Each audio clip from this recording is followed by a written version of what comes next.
Тексеруде сыртқы дәлелдемелер тәсілін қолданған кезде мен мынадай тұжырымға келдім. Қолымда жаңа келісімді ұстап тұрып, менің ұстап тұрғаным жазылған және осы жазылғандар шынайы деп бекіте аламын. Басқаша айтқанда, бұл Исаның шын мәнінде айтқаны және оның шын мәнінде істегені. Сыртқы куәліктерді қолдану тәсілімен тексерген кезде мынадай сұрақ қойылуы тиіс. Зерттеліп отырған кітапқа мүлдем қатысы жоқ бола тұра, осы кітап куәлігінің шынайылығын растайтын мәлімет бар ма? Киелі кітапқа қатысты айтатын болсақ, бірінші ғасырдың оқиғасын сипаттайтын әдеби, археологиялық, тарихи, киелі кітапқа еш қатысы жоқ. Солай болса да, киелі кітапта келтірілген куәліктерді растайтын дәлелдемелер бар ма?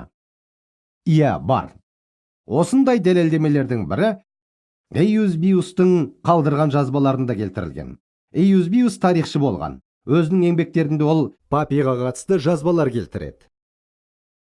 Папи Иераполистің діни қызметкері болған. Осыны есте сақтаңыз, бірақ ол да елші Жоханның шәкірті болған. Сонымен мұның нені білдіретінін қараңыз. Эйюзбиустан тізбек Папиға келеді. Әрі қарай елшілердің өзіне, елші Жоханға жетеді. Және Эйюзбиус бұлардың Папидің айтуы бойынша ол елші Жоханнан үйренген екендігін жазады. Ол бұлай деген: оның Марқаның өзі Марқа жазған ізгі хабар туралы айтқандықтан, оның Марқаның назар аударғаны, естігені жайында ештеңені жіберіп алмау, баяндамада ешқандай жалған жарияламалар қосылмағандығы.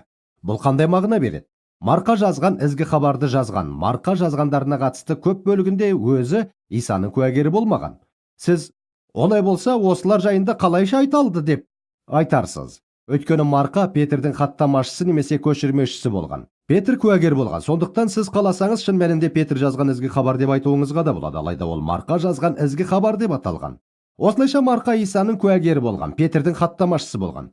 Сондықтан былай делінген: ол Марқа Петрдің айтқанын жазғандықтан ол бар назарын естігеннің ешқайсысын жіберіп алмауға аударды. Кімнен естігенін? Петрден.